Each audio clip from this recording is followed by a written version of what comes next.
Hey guys, good afternoon. So I am back for another video, and today's video is all about organizing our kitchen. So hindi siya masyadong ganun talaga ka-organize as you have seen sa mga organizing videos kasi kulang-kulang pa yung mga gamit ko, pero I'll try to arrange, I'll try to organize na para medyo malinis naman siyang tingnan and hindi makalat. So welcome back. And kapag hindi ka pa subscribe sa channel ko, please consider subscribing and click the bell button below so you will get notifications every time I post new videos. Let's get started.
Looking better.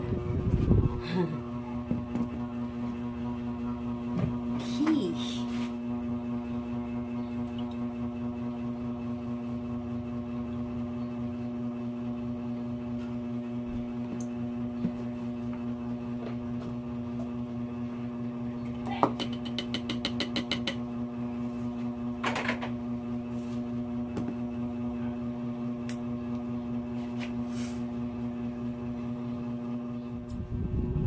Hey guys, so ito na muna sa ngayon. Ayan, papakita ko sa inyo.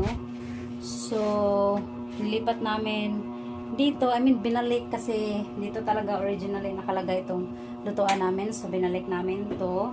Tapos andito na yung mga spices, yung mga seasonings, ganyan. Tapos itong wooden na pangsandok. Tapos itong mga kutsilyo namin. And then, nilipat ko dito yung oil. Ayan. Tapos, andito yung mga coffee. And then, as you can see, ang dami kong hugasin, guys. Kaya hindi ako makapagpatuloy sa o-organize ko kasi ang dami kong hugasin and walang tubig. So,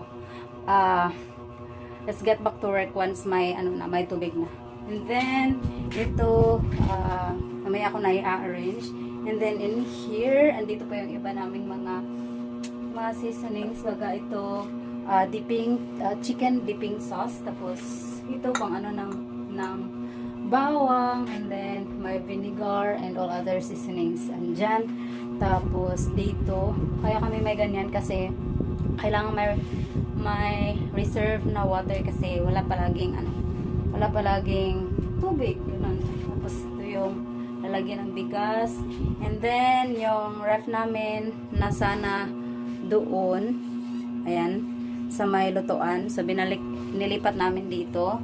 Tapos, itong cabinet.